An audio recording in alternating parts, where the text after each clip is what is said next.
Hello everybody, it's Loretta. Welcome back to my channel. It's been a very long time since I've been on. It's been like a month. Jeannie was asking me, where have I been? So that's a good question. Where have I been? Well, I've been finishing this, but it certainly didn't take me a whole month. I think this is block number 14 in my crazy quilt. So I have actually been trying to teach myself how to use Paint Shop Pro to make some digital kits, and it's been a challenge because I am not really a computer-y person. So yeah, that's basically what I've been doing for the last month. So anyway, without further ado, so this is block number 14. I had a lot of fun with this block. Had this beautiful image here, and then I did a fan over here. Zoom in for you. Up in this corner I just took some sari silk and scrunched it up and put a couple of buttons on it. I didn't really want to cover up this fabric too much because I just love it. I think it might be Tim Holtz fabric, I'm not sure. But it definitely goes with that. That travel theme. It makes it feel kind of more like a travel kind of thing. Anyway, in this corner I just did a little piece off of a wedding lace with some seed beads, and I did some gold rickrack with some embroidery. And then down here I did this fan. In these fabrics that I've done the fans in are all the same fabrics that I used in the quilt. Anyway, and then I put an old piece of, like, this was a doily that was falling apart underneath it, and I'm going to see if I can just lift this up so you can see the beaded object there. I don't know if it's going to focus. There we go. Yeah. So I made this little beaded piece to go on here. It's size 11 delicas, and it is peyote, or the gourd stitch is also called. And I put a little sequins in there with a button, or with a seed bead. And then down here got some more of that Pony Express fabric, and I can't remember what stitch that is, but I did a stitch there with some sequins and some rice pearls and a couple little metal components also. And then a little bit of sequins here. This is a feather stitch with some lazy daisies, which I thought looked really, really good on this particular block for some reason.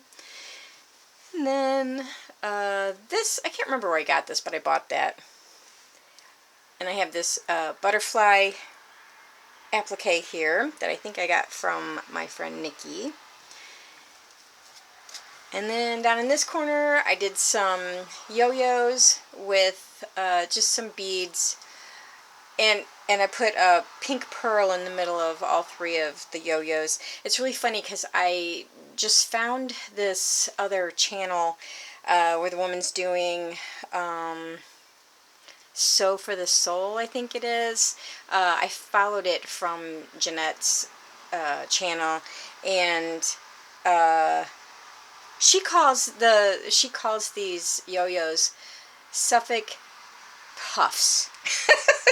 And I'm like, I have never heard that in my life. How cool is that? I love that when you find out new stuff like that, But it makes sense. Like, if you have a technique that you do in another country that's the same technique in another country, you're bound to end up with different words for it. So anyway, it's really gorgeous here today, so I have my windows open, so I hope that the cars driving by does not distract you. But we actually don't live in a really populated area, but there's a park, and so on really pretty days we get quite a bit of traffic.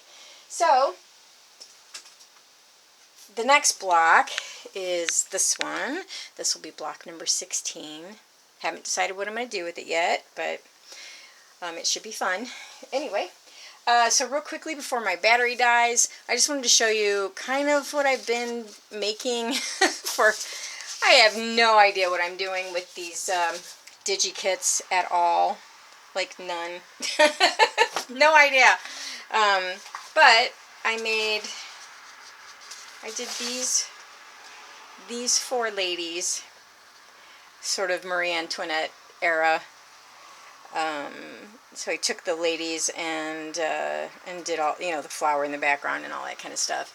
It's not as, I guess some people think it's easy, but I didn't find it easy to do at all. But anyway, I didn't really like how washed out it was, so I redid it and kind of put a little more of a caramel color in there. And I liked the way these turned out much better. So I don't know if I should put these on my Etsy store for download or not, because I don't really know if they're good enough. So maybe you can let me know in the comments below if you would be willing to pay for something like that. So I made some, and I did this piece of paper to go with it, and this piece of paper to go with it. And then I actually figured out how to do an envelope. This is the hilarious thing. It took me all day long to figure out how I did this. I probably did 500 steps, and then as soon as I saved it, I could not remember how I did it. So that may be the only envelope anybody ever gets from me, but we'll hope that I can figure it out and duplicate it. But anyway, so just give me an idea if, sorry, but there's a shadow here. If you think that, I just printed this on regular paper, if you think that that is good enough to put for a digital kit for Etsy download, or if I still need to do some work. Like part of the thing I couldn't figure out is these have different borders, and I could have swore I did them exactly the same, but yeah, so anyway. And the same thing like with this one is slightly larger than the other three, and I don't know how I did it, and I don't know, yeah, I don't know if that would be enough to deter you from purchasing it or not. But anyway, so give me your thoughts, and I'll keep working and keep trying, and we'll see. So anyway, I hope everybody is staying safe and healthy during this pandemic, and hopefully I will be on sooner than a month. So anyway, everybody have a great day. Bye-bye.